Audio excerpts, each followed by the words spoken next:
Hi, I'm Maria from VERTO's New Energy Apprenticeships mentoring program, and it is my great pleasure to introduce to our Her Future in Energy series, Renee Briggs-Gordon, National Manager of Apprenticeships from APM Victoria. Hi, Renee. Hi, Maria. Thanks for having me. Thank you for joining me. I'm very excited to talk to you today. So, Renee, you're currently the National Manager of Apprenticeships with APM. Mhm. APM are a new provider. How have you found integration into the market so far? A really interesting one. We've been operating, well, just shy of 6 months now, and particularly integrating into the apprenticeship space here in Victoria has been full of challenges, but also very rewarding. So, challenges being new provider, we've had to set up our systems right from scratch, but very rewarding in the fact that I've got a really good, experienced team that already know what they're doing and have hit the ground running. Um, the interesting bit, particularly the fact that we do have the clean energy specialisation contract here in Victoria. Um, our probably one of our biggest hurdles is educating the market on what a clean energy apprenticeship is, Yeah. and debunking a few myths. But all in all, it's been really, really good, and we've made some great headways. That sounds fantastic. Like all new programs, there are some challenges to overcome, but it seems like you're working your way through those as they pop up. Now, in Victoria, what areas do you service? So we look after statewide. Mhm. Yeah, we have 18 contracted apprenticeship sites within the APM business group. And with that, I've got probably around about 24 staff that work from, each corner of Victoria. And we're all mobile with cars, so we can literally go anywhere.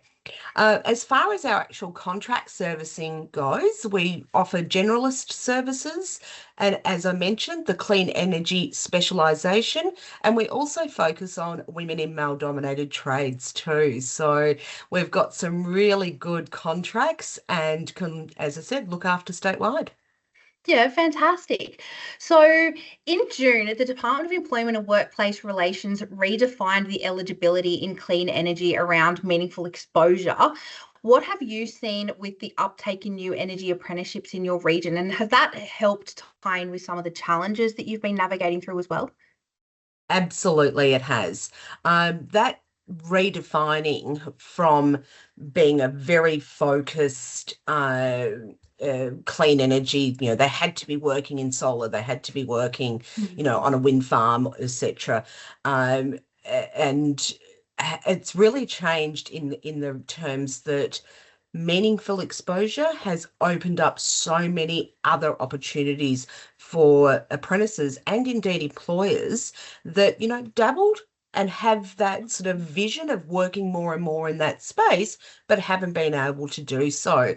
So a little bit of an example, I guess, is with electricians that, weren't able to give 85% of their work to to solar install, as long as they are now, working within solar, even in that just that little bit, and providing the apprentices that opportunity to work within that space, it has made a huge difference.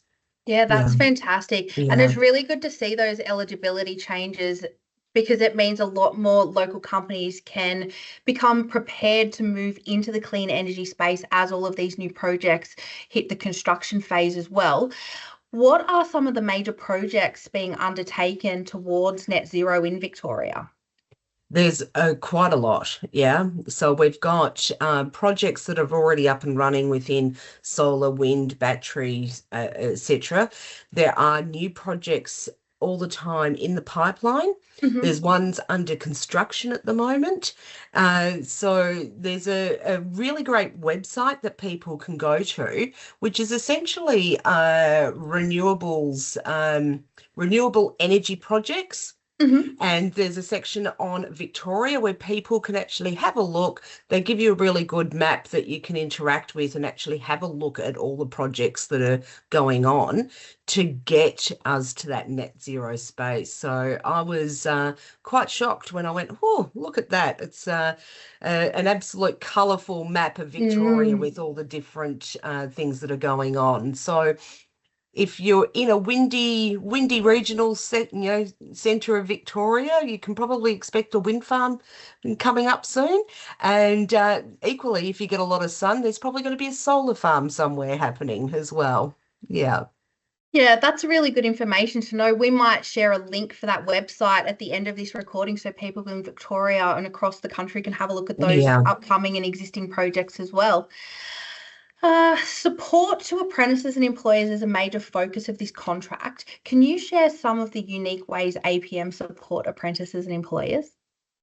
We actually have a myriad of different activities that we provide support-wise to apprentices and also the employers. So we do have dedicated mentors offering personalised support. And really that means that we tailor to the apprentice and indeed the employer different kind of mentoring, for want of a Mhm. better term, that really suits their individual needs. So my team of mentors and indeed field consultants really get to know the apprentice and the employer and work with that employer on getting the apprentice to completion and also offering the support for their future workforce needs. So mentoring and can be personalised to offer career guidance and advice. It could also be tailored if someone is having a few issues that may be impacting on their apprenticeship, and our team really are well trained on where to tap into to offer assistance to those apprentices. We also partner with VERTO in your mentoring program, so particularly for our clean energy apprentices, they all get referred through to get that industry specific support that they need as well. So to answer that question in a really roundabout way, it depends on what the individual needs are, and we will tailor our services to suit. Yeah, definitely. There's so many different barriers that individuals face. So it is really about, like you've done that with your team, training them to be able to have those conversations to draw out what people need help with. So, Mhm. what type of barriers do you see female apprentices facing in the new energy apprenticeship space? That's a really great question. So, women, I think that our biggest obstacle within any kind of trade environment, and I've had many an argument about this, is the fact that we are women. Yeah, Mm, and that doesn't mean that we can't do the jobs because we certainly can, then some, and be experts in the field. But there is such an unconscious bias that actually is in place across society that does help, does impede women to achieve greatness a lot of the times. mm, When we talk about apprentices in general, though, there is so many different barriers that can actually impact someone's ability to complete an apprenticeship. So that could be financial burdens, it could be mental health, it could be disability, it could be, a not so good employer, it could be, so many complex issues that we all face from time to time. So again, we kind of look at trying to break down those barriers. But in my experience, for women working in a male-dominated field, it really is unconscious bias sometimes that is our biggest obstacle. Yeah. mm. And we can have that ourselves, or indeed our male counterparts might, not even experienced a woman in their workplace before, and that could be a new Mm. concept. Oh my good Lord, yeah. Yeah. But the clean energy sector really, because it is such a new industry in Australia, what better opportunity to actually set the agenda at the forefront on diversity and inclusion within business practices. Yeah, 100%. Then everyone can navigate through the new changes together. And it's really good to see that there are so many services available, such as APM, to help navigate through those barriers, and that young women or women of all ages in clean energy apprenticeships have someone specifically designated for their cohort to talk to. Absolutely. One of the biggest barriers for women really is you can't be, what you can't see. Mm, And, from an early age, particularly within the secondary schools, the education on what's actually available within a lot of industries just simply isn't there as much as mm, what it should be. So, so for a lot of women, they're probably not even, realizing that these opportunities are here, are, available now. mm. And, as a nation, we're screaming out for skilled workers to operate in this space. We need 40,000 plus electricians, Yeah. to meet those net zero targets. Yeah, exactly. I remember being at school and we had career information sessions or subject selection nights. It was nothing like what's available today. Back when I was Hmm. going through school, we weren't pushed into trades or university pathways. There wasn't as much information available as what there is now. So it's really good to see that space growing, because we didn't have a lot of guidance or direction to know what we could potentially work our way up to. Absolutely. And you know what, Maria? I think, it's a great thing. We're all encouraged from a young age. Oh, you can be whatever you want in this world. When you grow up, you can do whatever you want. Yeah, but It's how and where? Where do you find those exactly. opportunities? Who do you speak to? Yeah, Absolutely, absolutely. It's like that's great, but I don't know what I want to be to, yeah, yeah, to actually have a focus. And yeah, this is where, the resources that are available, to people nowadays is phenomenal. yeah, It is great. Yeah. yeah. Yeah. It's really, really good. I do enjoy a good career day. Oh Now, yeah. what apprenticeships are available throughout Victoria? Oh, if we're talking just in the clean energy space, we can probably share a link to the priority occupation list and all Yeah. the green occupations there. Uh, but within Victoria and indeed nationally, there's over 520 different apprenticeships, traineeships available to Yeah, people. wow. Yeah, which is quite extraordinary. If there's an industry, there's generally a pathway through the apprenticeship traineeship system to get someone working within, that particular industry.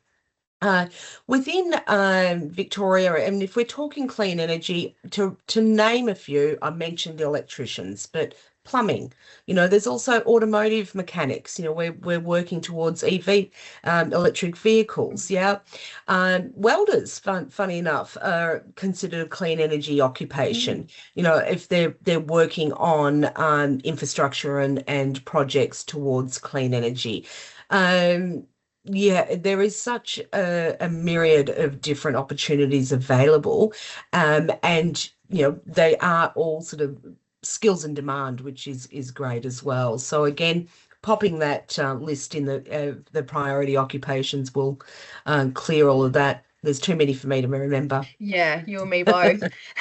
Are the vacancies that you've seen advertised through Victoria, are they through a combination of private employers, group training organisations? How do people go about finding how to access those vacancies? Oh, turn over every stone. Yeah. So on Seek at the moment, just for Melbourne, there's about 1,400 apprenticeships being Wow. advertised. Yeah, so that's the greater Melbourne area. I haven't had a look at what's happening right across the state, but it gives you an indication on the types of opportunities that are available. A lot of the times, traditionally, people will find an apprenticeship because their family member or someone already works in the industry.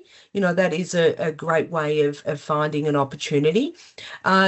there seems to be also a number of Facebook or social media groups dedicated to apprenticeships. One in particular in here in Melbourne is Apprenticeships in Melbourne, where Hmm. people can, become a member of and post, hey, I'm an 18-year-old woman who wants to become an electrician. Is anyone in the northern suburbs looking? And then from there, direct messages occur and the like. So, another really good way is, yes, have a look on the websites of GTOs, group training organisations. They are always on the lookout for, good and keen people to take on apprenticeships. The other way is also the hidden job market. And what I mean by that is do a little bit of research. We're going to post that link to all of those projects that are coming up. Mm. Have a little bit of research, have a look at what companies are behind those projects, reach out to their hiring manager and find out if they're looking as well. It's always really good when you're recruiting to find a resume or someone keen, that comes by your desk. My dad was a trainee back in the day, and I had a number of my friends say to him, I want to become an apprentice. And his word of advice was, look, if you're wanting a carpentry apprentice, go to a job site at 6:30 in the morning, wait for them to arrive and say, give me a trial, do it the old-fashioned way, knock on those doors. Yeah, there's a lot of means to go about getting yourself an apprenticeship. So we can look at group training organizations, Seek and other employment opportunities, the projects, the contractors, start reaching out to the people in charge of these contracts, local contractors, and also people like yourselves, APM, poke your head in and have that Absolutely. conversation with you as well. Now, in my opinion, women make better electricians. Would you like to weigh in on that? I love that question. Women do indeed make better electricians. Yeah. Yeah, I'm going to say it's because we got small hands. We can screw things in really, and also women statistically are less likely to have color blindness, which is another really Yeah. important factor in being an electrician. Um, some may say also that we have a little bit more attention to detail, which is always a good thing, but that might be a bit controversial. So I'm going to actually put it out there and say if someone has a keen interest and really has a passion for what they do, it doesn't matter what their gender is, they're going to make a great tradesperson. Definitely. And with such a trade shortage across the country, there's something for everyone. 100%. Now, where do you see the uptake of female apprentices in Victoria? What occupations are Mm. you seeing them falling into? Yeah, that's another great question. I'm probably going to talk about try trade days, and Mm, certainly I've been involved in different try trade days in the past where it could be a focus on carpentry, plumbing, and electrical. And a lot of women will come with a preconceived notion that, oh, I really wouldn't mind being a carpenter.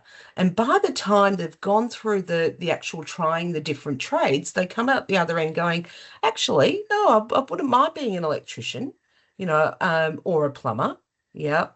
Um, we do see a lot of women entering into electrical work, into carpentry, into plumbing.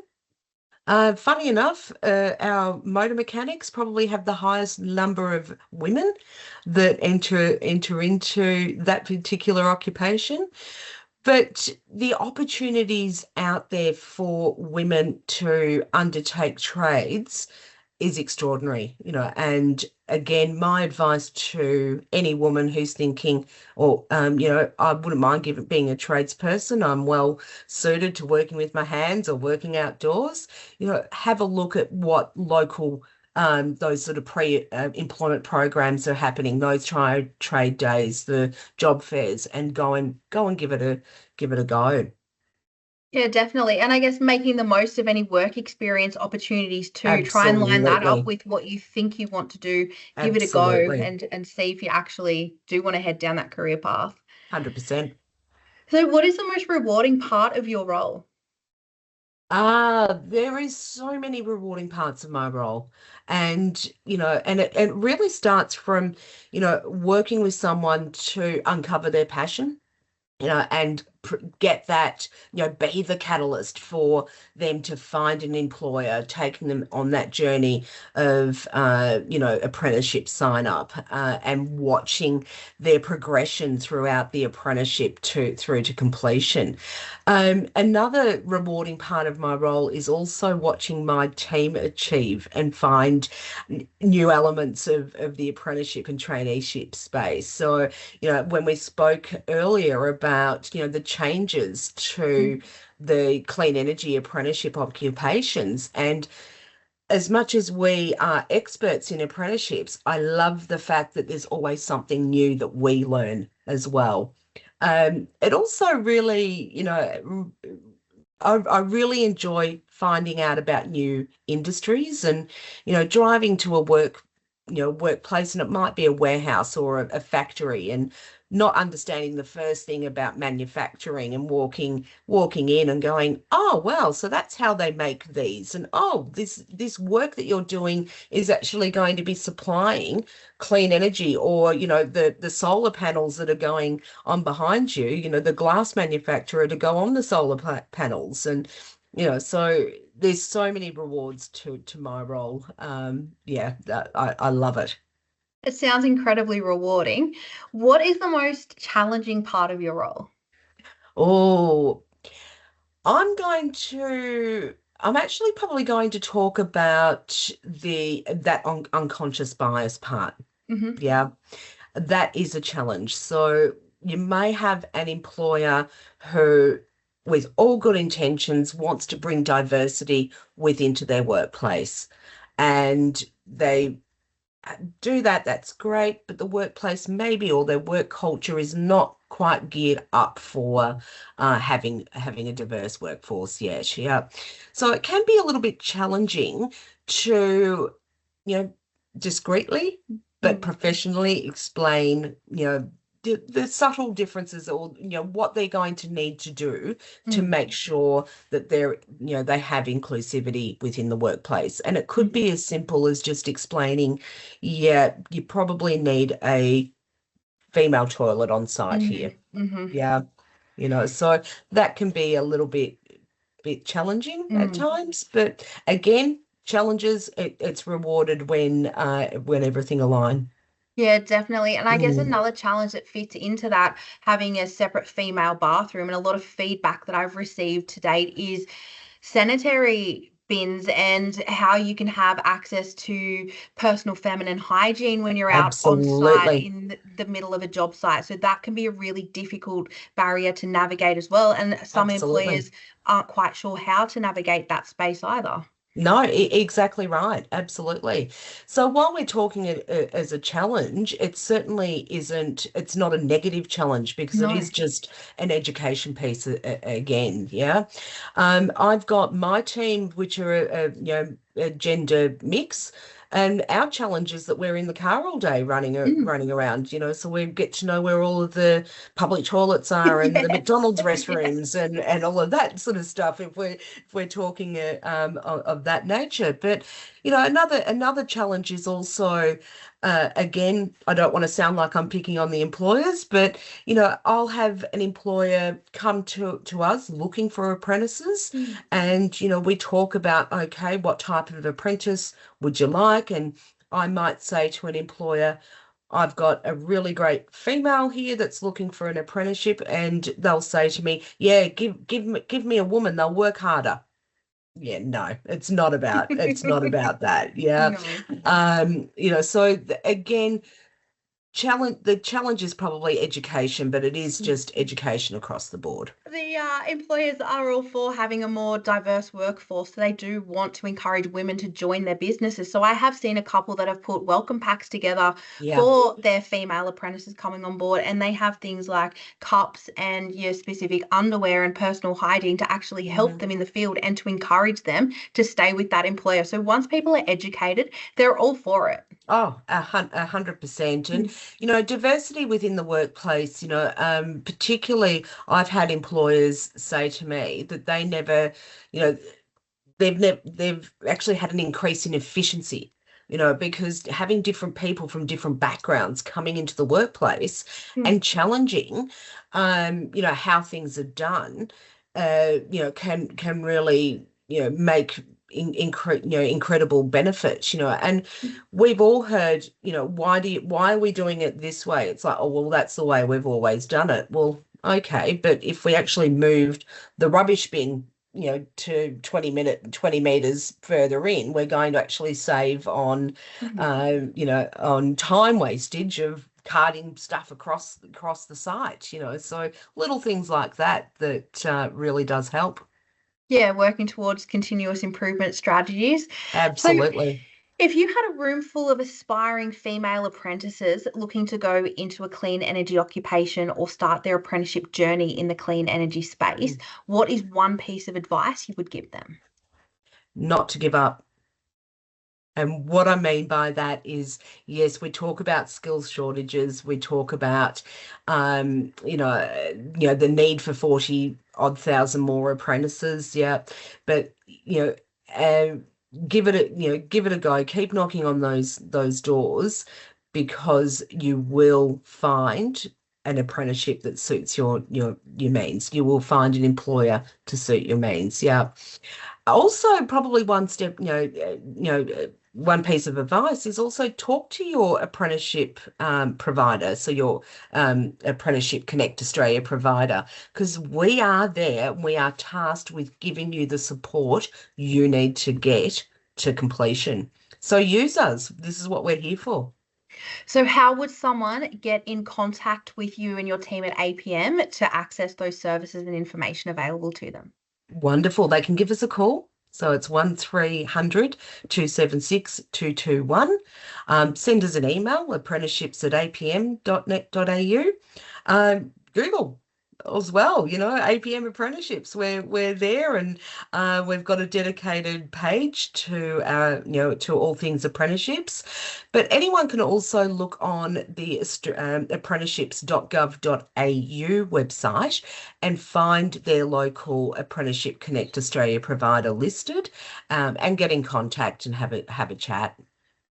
Fantastic. Well, thank you so much for joining me today, Renee. It's been an absolute pleasure talking to you. And again, we will circulate those links that we've spoken about at the end of this presentation. Amazing, Maria. Thank you for having me. Thank you so much.